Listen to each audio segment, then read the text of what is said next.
வணக்கம். இஸ்ரேல் யுத்தத்தினை பற்றியும் அதன் தாக்கத்தை பற்றியுமே இன்றைய பதிவினூடாக பார்க்க இருக்கிறோம். இஸ்ரேல் யுத்தத்துக்கு மத்தியில் அல் குஸ் படையணி தெற்கு இஸ்ரேல் மீது வான்வழி தாக்குதல் நடத்தியுள்ளதாக தகவல்கள் வெளியாகியுள்ளது. இதன்படி பாலஸ்தீன இஸ்லாமிய ஜிகாத்தின் ஆயுத பிரிவு காசா பகுதியில் இருந்து இஸ்ரேலிய நகரங்களை நோக்கி தாக்குதலை மேற்கொண்டதாக கூறப்படுகிறது. தாக்குதல் தொடர்பில் குட்ஸ் படையணி டெலிகிராமில் வெளியிட்டுள்ள செய்தி குறிப்பில் அஸ்கலோன், இஸ்டரோட் மற்றும் காசா பகுதியை சுற்றியுள்ள குடியிருப்புகள் மீது தாக்குதல் மேற்கொள்ளப்பட்டுள்ளதென தெரிவிக்கப்பட்டுள்ளது. இஸ்ரேல் மீதான தாக்குதலுக்கு காரணமான ஈரானிய தளபதிகளுக்கு குறிவைத்துள்ளதாக பிரித்தானியா மற்றும் அமெரிக்கா அறிவித்துள்ளது. இஸ்ரேலுக்கு எதிரான ஈரானிய நிர்வாகத்தின் தாக்குதல் என்பது ஒரு பொறுப்பற்ற செயல் மற்றும் ஆபத்தான நடவடிக்கை என பிரித்தானிய பிரதமர் தெரிவித்துள்ளார். மேலும் தாக்குதலுக்கு காரணமான ஈரானிய ராணுவம் மற்றும் படைகளின் தலைவர்கள் மீது தடை விதித்துள்ளதாகவும் அவர் குறிப்பிட்டுள்ளார். இந்நிலையில் அமெரிக்க தரப்பில் 16 ராணுவ அதிகாரிகள் மீதும் 2 நிறுவனங்கள் மீதும் தடை விதிக்கப்பட்டுள்ளது. அந்த 2 நிறுவனங்களும் இஸ்ரேல் மீதான ரோன் தாக்குதலுக்கு உதவியதாக அமெரிக்கா குற்றம் சாட்டியுள்ளது. தனிப்பட்ட 7 பேர்கள் மற்றும் 6 நிறுவனங்கள் மீது தடை விதிக்கப்படலாம் என்றும் இவர்கள் ஈரானுக்கு உதவியதாகவும் பிரித்தானியா தரப்பில் தெரிவிக்கப்பட்டுள்ளது.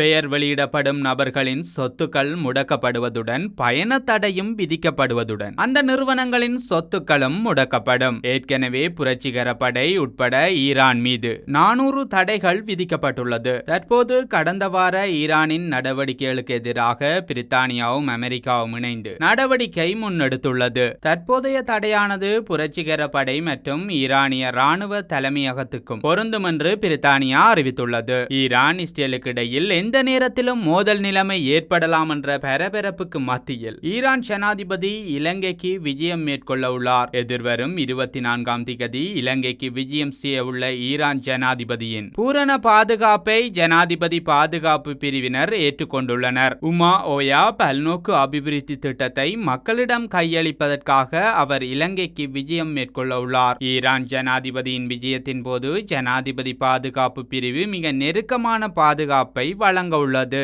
அத்துடன் ஏனைய பாதுகாப்பு ஏற்பாடுகளை ராணுவ கமாண்டோ படை உட்பட முப்படையினரும் வழங்க உள்ளனர். ஈரான் ஜனாதிபதி மத்தள விமான நிலையத்தை வந்தடைந்ததும் பிரமுகர் விருது வழங்கும் நிகழ்வு இடம்பெறும். அதன் பின்னர் உமா ஓயாவுக்கு அழைத்து செல்லப்படுவார். கொழும்புக்கு அழைத்து வரப்படும் ஈரான் ஜனாதிபதி ரணில் விக்ரமசிங்கவுடன் கலந்துரையாடலில் ஈடுபடுவார். ஈரான் ஜனாதிபதியின் இலங்கை விஜயம் தொடர்பில் வெளிவிவகார அமைச்சின் அதிகாரிகள் மற்றும் பாதுகாப்பு பிரதானிகளுக்கிடையில் நேற்று கலந்துரையாடல் ஒன்று இடம்பெற்றது. மத்திய கிழக்கில் அதிகரித்து வரும் பதட்டங்கள் கணிக்க முடியாத அளவுக்கு சிலோன் தேயிலை ஏற்றுமதியை பாதிக்கும் என்று தொழில்துறை பங்குதாரர்கள் அச்சம் வெளியிட்டுள்ளனர். குறிப்பாக நாட்டின் தேயிலையில் 50% அதிகமான அளவு மத்திய கிழக்கு பகுதிக்கு ஏற்றுமதி செய்யப்படுவதனால் இந்த மோதல் நிலை இலங்கை பொருளாதாரத்தில் தாக்கத்தை ஏற்படுத்தலாம் என தேயிலை ஏற்றுமதியாளர் சங்கத்தின் தலைவர் தெரிவித்துள்ளார். செங்கடல் தாக்குதலில் இருந்து உருவாகும் சிக்கல்கள் ஏற்கனவே நீண்ட விநியோக நேரம்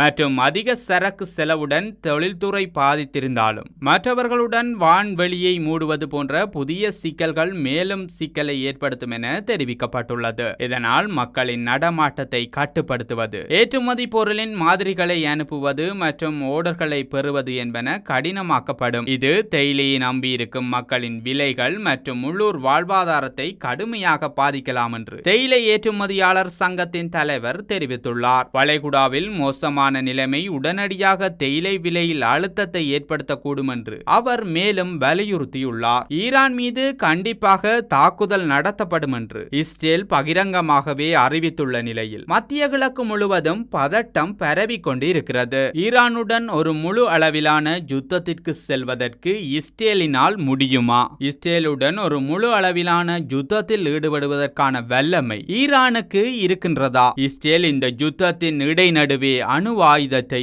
பாவிக்குமா? போன்ற பல கேள்விகளுக்கு விடையை இந்த யுத்தம் வழங்குமா? நன்றி.